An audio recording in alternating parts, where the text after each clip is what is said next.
So, good afternoon, everyone. I am thrilled to welcome you to the second in our data literacy series this semester from CETL for our faculty flows. But again, these aren't in particular just for faculty, they're for anyone who's interested in learning about how data can be used here at the college. Today, I am pleased to present Sunita Luthar. She is an assistant professor of mathematics here at the college. And I love the fact that we have our math faculty here talking about qualitative data. So welcome, Sunita. Come on in. Thank you. Thank you so much. It is a pleasure to be here and talk about my experience. So I teach mathematics here. So I'm going to talk about one of my class, Math 161, which is a gateway class. The struggles that I was facing in that class or how I could not reach the students. So what did I do? As it says, just ask the students. And that's exactly what I did. I just asked the students their fears in that class, their challenges in that class, what they were thinking. And here I'm going to discuss all that. So I'm going to little bit talk about the introduction, why I choose quantitative research, what it is. I will also share some class climate surveys that for this class, how I collected the data, and the questions that I made, the summary of those questions, the summary of the answers that student gave to those questions, and based on their answers, the changes I made in my next class and the results that I got. Okay, so like I said, in the fall of 2023, I was teaching Math 161, first 7-week hybrid class, as well as asynchronous class. And being we are teaching for so long, somehow we know the first and the second week, the students who are not doing well in that class. We know by the second week how many A students we have, B, C, D, and also the students who are not going to pass the class. I don't know how, but we all know after this many years. That's just one of the things. So 2 weeks into that class, it's 7-week class, I'm looking at, oh my God, I have so many students who are not going to pass the class. And that happened to me, like most of my classes, passing grade is pretty decent, which I don't make like, okay, most students will pass. But this class made me worry. So I was looking for what can I do. So here I'm going to show you how I choose what I choose, the quantitative data, to make changes in my class. So it happens to be, you can say my good luck. In September, we attended ADD conference. And in that conference, one of the sessions that I attended was learning mindsets. And I felt like, wow, this is what I was looking for. This is it. So in that session, the person talked about students' belief about themselves as learners and their learning environment. So he talked about how students have fears and worries. They want to know whether their peers respect them, their teacher cares. So I was like, yeah, that's what I need to do. I need to ask students in my Math 161 what their struggles are. So that's where the quantitative research came into my mind. So what is a quantitative research? It is collecting and analyzing non-numerical data. And that's what I wanted. I didn't want it, yeah, the ultimate goal was the number of students pass my class, right? But why aren't they passing? That's what I wanted to know. Like, what am I doing that I'm not reaching to those students? That was my thing. So I wanted the meaningful experiences, like actual what they're thinking in that class.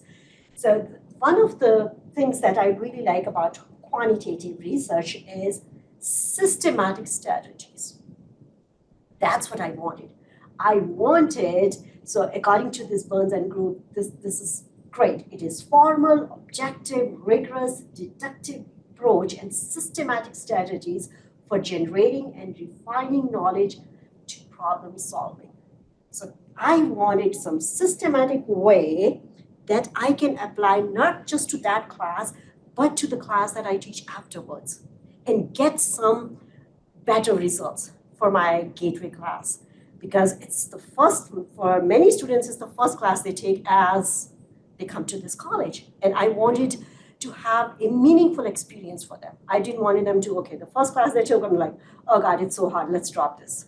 I didn't want that. So I wanted actual know what they are thinking, why they are not doing well. And I'm so glad that it happened in that class, which waked me up. Because if the number of students were passing, then I wouldn't think about it. So it's something that doesn't go right, make us find other ways to improve ourselves. So I said, okay, this is it. I'm doing the quantitative research. So other thing, I'm going to share this. This is after the class was done. So these are the exact why I choose what I choose. This is also why I'm doing it. Because if you look at class climate results, of course it was after the class was done, but I was in the class. But look at it. What does it tell me? I took Math 133, which is not, it's another gateway class, but not 161. Then I took the same Math 161 class where I was having a lot of students not pass the class. And then asynchronous first 7-week class. If you look at their comments, they're pretty much the same. Why they are same? Because we are creature of habits. What we do in one class, we do in all classes. We have a way of teaching. Like it's hard for us to change right away. If I am doing same thing, if the 131, it says, I loved Miss Luthar's class. She did a great job connecting with students and creating an environment that encourages question and participation from students. Same thing here. During the Zoom class, Ms. Luthar is effective in a way she teaches and will stay after class if the student needs extra help. Ms. Luthar helps students learn from many different examples because we do the same thing. Even though we're doing the same thing, in my Math 133 class, more than 90%, like literally it's almost 100% passing rate because of the class it is, the students we say. But that was not the case for my Math 161 HO01. So I knew the class climate result does not go in depth what I wanted to know. So I had to find something different. It gives a very pretty picture because the students who do well, they write good things. And the students who don't do well, unfortunately, they didn't write anything here. So sometimes so I knew I couldn't count on this one to get what I want from the students. So data collection for my research. So it happens that in qualitative research, researcher is the primary instrument to collect data. That was me. So I had to collect data. So I did by asking questions to students. But I wanted to be consistent. I didn't want to, if we don't have something to go by, we'll ask one question to one student, another to another. You know how the conversation goes and it goes. So, but I wanted to be consistent. Why? Because I wanted systematic results. And I wanted not for this class, but the class afterwards. So for that reason, I made this questionnaire. At that time, I called it questionnaire. Now I change it to exit interview question because I'm thinking of applying it to all my classes this semester also. So I'm giving it a name, exit interview. And last semester in the fall, I only asked students who are not doing well in class. But this time, I am going to ask students who are doing really well, A students, and the students who are not doing well, D and F students. So I can see the differences, what they are thinking, same questions, what their answer is. So let's see if I can get to some middle ground. So, but the questions that I asked them was, first of all, full-time, part-time makes a huge difference how students do it. than if they have a job, if they're working full-time and part-time. That makes a huge difference in their commitment to their classes. Then I asked, what did you find easy in this class? What did you find difficult in this class? What was good part about lecture videos? So I asked, like, not in the questions, like, okay, what did you find good in lecture videos? What was the best part? Tell me. If I have to keep that, tell me. And then I will say, okay, what didn't like about the lecture videos? What should I take out? You know, I didn't just say it like I'm asking question. I asked it as if it was normal conversation. I didn't say, okay, the question number 1, question number 2. I didn't want you to scare them. I wanted them to feel like it is a conversation, like I'm genuinely asking them. So all these questions, I know they were right in front of me, but I was writing it down, their answers. But to students, it was a conversation. I think that made a huge difference also. Because I told them, the reason I'm doing this is because I want to improve. I don't want other students to be in your place. If you give me your honest opinions, then everybody has a room for improvement. I have, you have, so I can only improve if you give me your honest opinions. So when you take my class second time, you have a better experience. So at that time, they knew too that they are not going to pass the class either. So and also with those students, they knew I was sending them constant emails. You're not doing this, you're not doing, they were so tired of me. I was like, okay, let's talk to her and get it over with. So then I also asked, what was the best part of my math lab?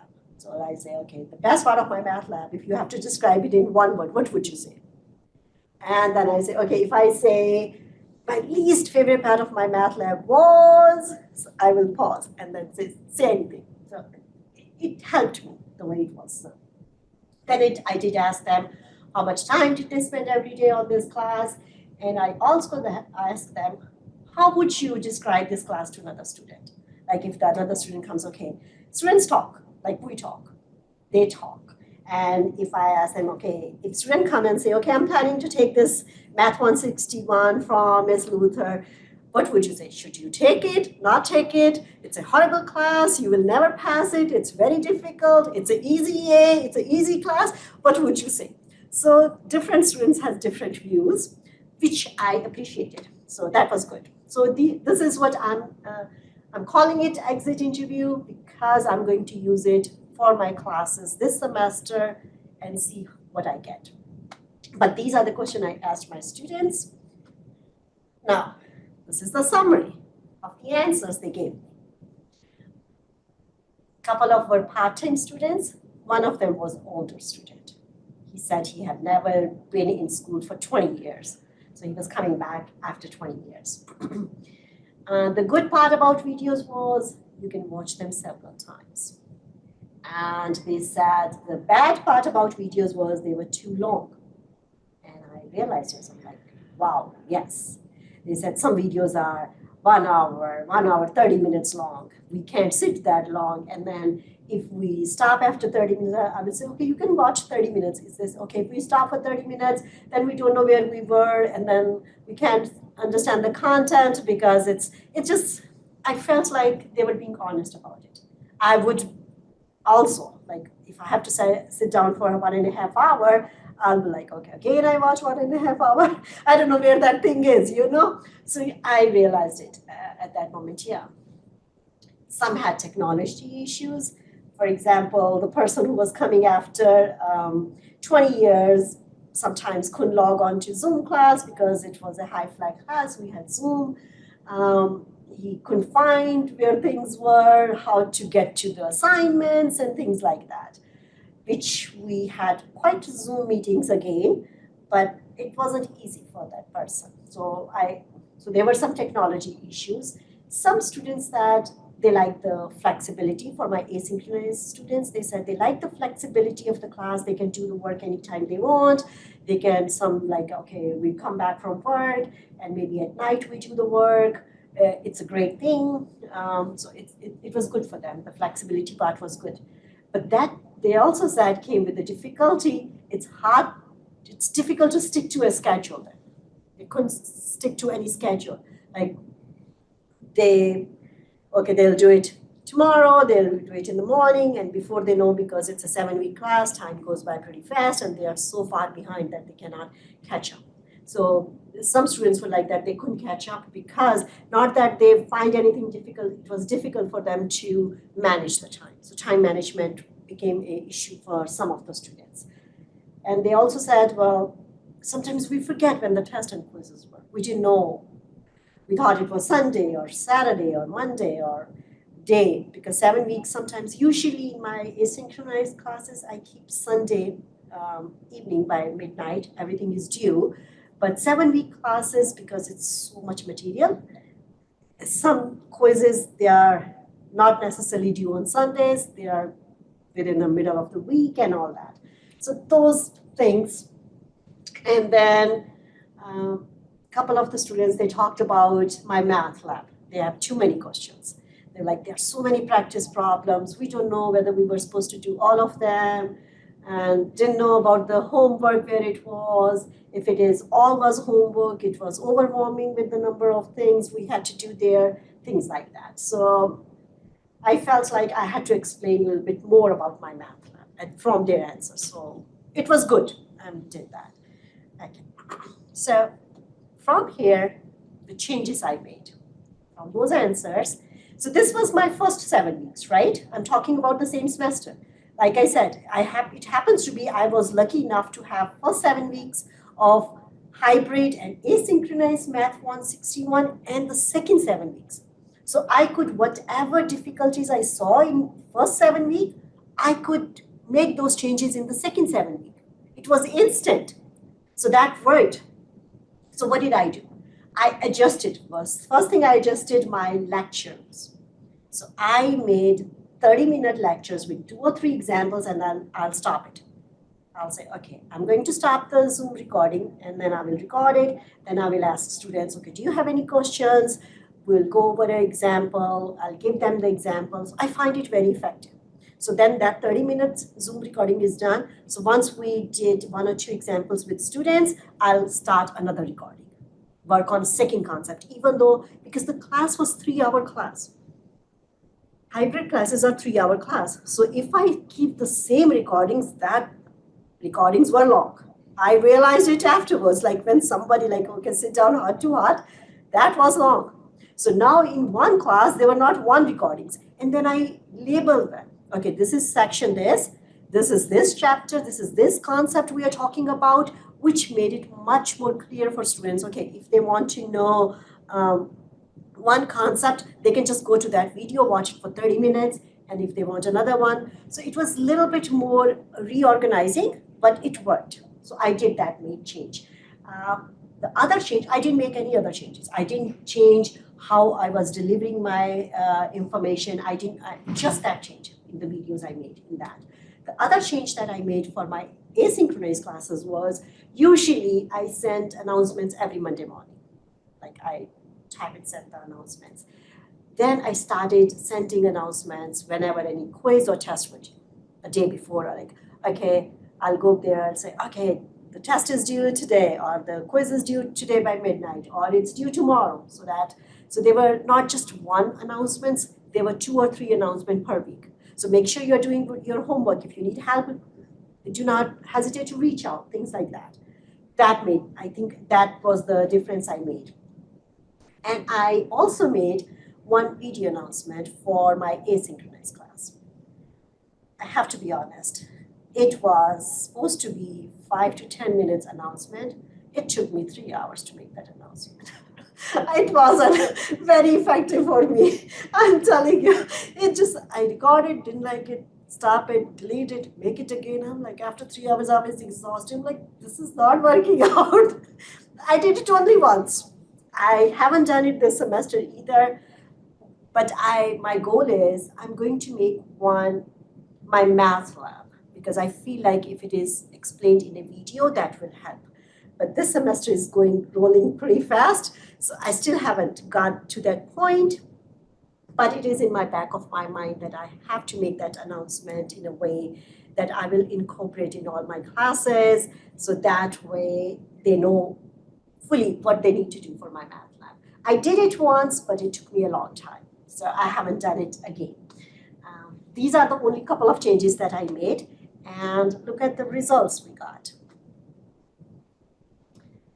In my math 161 hybrid class, first 7 week, 60% of the students pass that class successfully.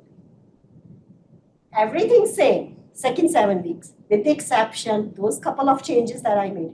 Actually in hybrid, I made only smaller videos. It went from 60% to 92%, which is a huge change with the little tiny change that I made in my videos. Math 161, asynchronized for 7 week, 82%, with 2 students D, and sending more announcements, 1 video announcement, that went from 82 to 89. It's a small change, but it is changed towards the positive. So I was happy the things that I saw in that one semester from first 7 week to 7 week with the little data that I collected from students. And same thing, I put it in a bar graph, nothing different. So 60 to 92 and then 82 to 89, which I feel like was pretty decent change for me. I liked it a lot. This is it. I don't have anything more to add to this. Just this is a simple. Any questions? So those of you on Zoom, any questions for Sunita? So one of the things that, I actually had a couple questions that I wanted to ask. First, I love that you made relatively small changes to your course delivery, like without changing content or anything like that. It's just these small tweaks. I think we had talked about this earlier. Some of that certainly is the fact that you have a different group of students that are with you. But I'm sure that that whole percentage change is not just student-based. It probably does have to do with these changes. So you're moving very much in the right direction. So that's impressive to see. Yeah. So when you were doing the exit interview, just to clarify, were you doing those as one-on-one personal conversations? Yes. Okay. So I sent them what I did is, because I was asking them to meet me anyway, because I wanted to know them why they are not doing in the class. Like if other students are doing, what difficulties are they having if they're not submitting any assignments. So I kept sending them emails. Like, okay, then I said, okay, would you like to meet me? I would like to know what's going on. I would really appreciate if we can meet through Zoom, and I will send them the Zoom link.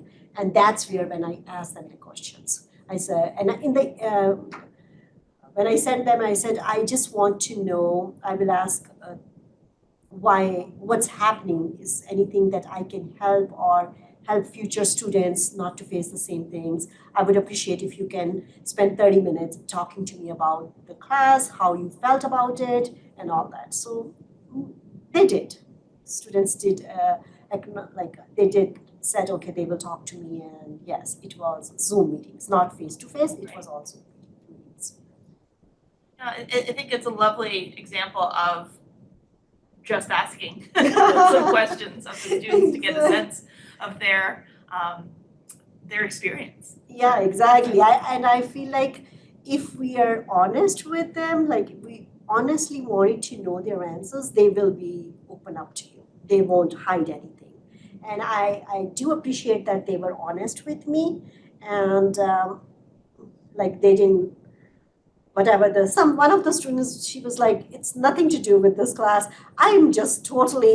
I'm working too much. I took an asynchronous class. I thought I can handle it. But by the time I go back from work, I'm too exhausted to do anything. It's nothing to do with your class. I haven't done anything, so I cannot give you any positive feedback. That's my honest answer. Yeah. So I was like, okay, that's just as honest too. Like, I'm being honest, you are being honest with me. She said, I just thought making money is important and I can just come back 9 o'clock, eat, and then do the work for a couple of hours. She said, when you come back from work, it's so hard to go back and concentrate. And she said, I realized math is not just reading a book. you have to concentrate to understand the material. So you have to be there to understand it. So she got, it was interesting. I enjoyed it. And I am actually, to be very honest, I'm really looking forward to having these questions asked to my students in this semester and getting more feedback. Like I said, I'm going to ask my students who are doing really well, my A students as well as DNF students, and see if there is any correlation, how they view the class. I think that's another thing that I'm looking forward to get the answers to. Right. Any other questions? So Tim asked from the chat, how much, well, he says, wonderful talk. I hope this example of student engagement can be seen by more faculty. How much interaction among the students did you encourage to increase informal peer support? So getting the students to sort of talk with each other. I do, it's hard for me because it's different for each student, right? So I do the first week when we do the introduction,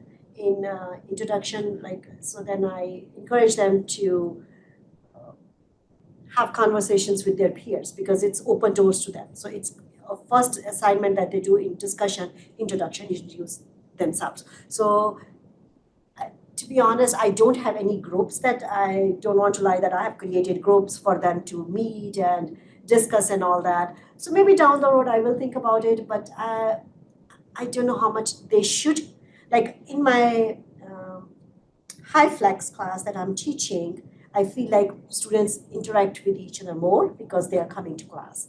And those who are coming to class, they also interact with Zoom students also because we are there. We are having conversations.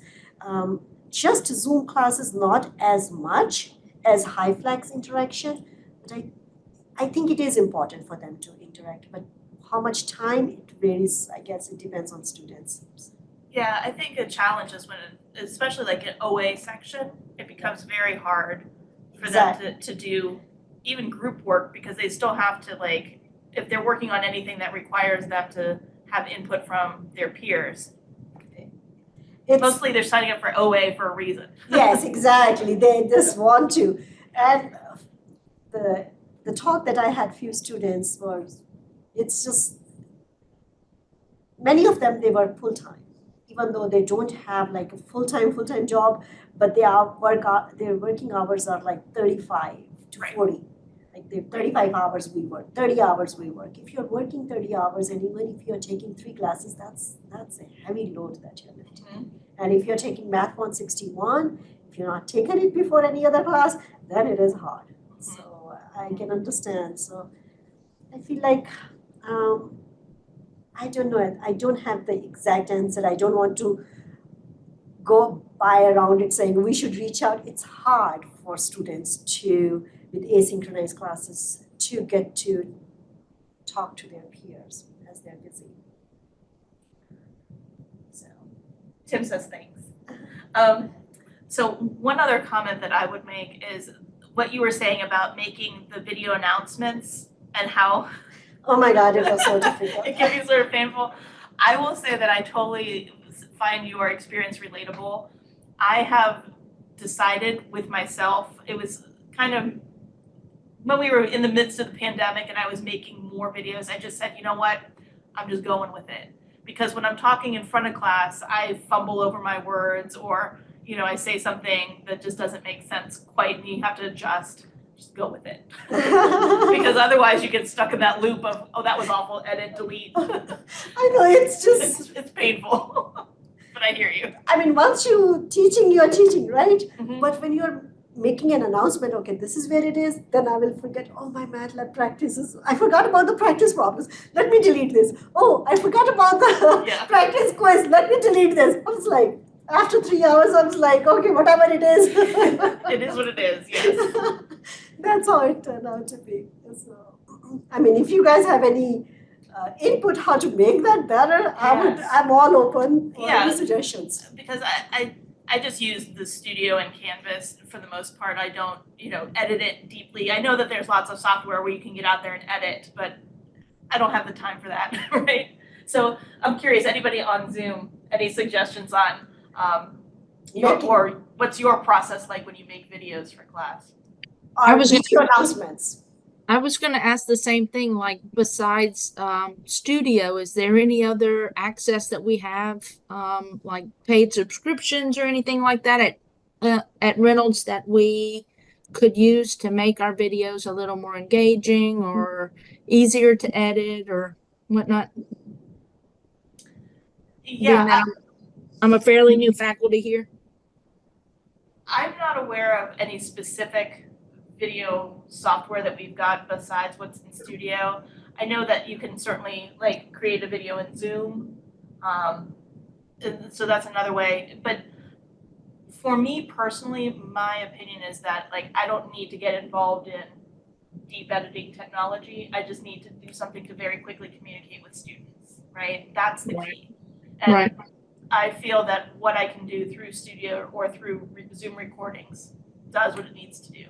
Because the other piece of it too then is when you're creating readable files for students, right? So I know that they should be able to see whatever we create for in Studio in Canvas, and they should be able to see whatever we create in Zoom. Accessible. Sure. All right. Well, thank you again. Any other questions from Zoom? Just the last call? I don't have Thank any you so questions. much. Yeah, I just wanted to say thank you, Sunita. I think it's always really impressive when people can go to a conference and come back and be like, this is how I immediately applied what I learned. Because sometimes you come back and you're so overwhelmed with ideas and thoughts. And then when your first day back, it's so busy and you forget everything you learned immediately. And I just remember when you talked about this last semester that you put the information to work immediately. And I think that that's really just commendable and obviously what we all want to do, but sometimes putting it to practice is a lot harder. So just great job and great presentation. Yeah, thank you. I felt like that was like, you know, they say that you just have to be at the right place at the right time. That's how I think of that way. Because I was looking for something and it just was like, oh, this is it. Yeah, it's nice when it falls in your lap. Yeah, exactly. So well, thank you. All right, so just last note for those of you who are here, we have the third in our series of 4 data literacy presentations coming up on March 22nd. It's going to be Amanda Shelton from our IT department talking about rubrics for all. So if you are interested in applying rubrics to any of your materials in the classroom, come join us. All right, thanks all. Thank you.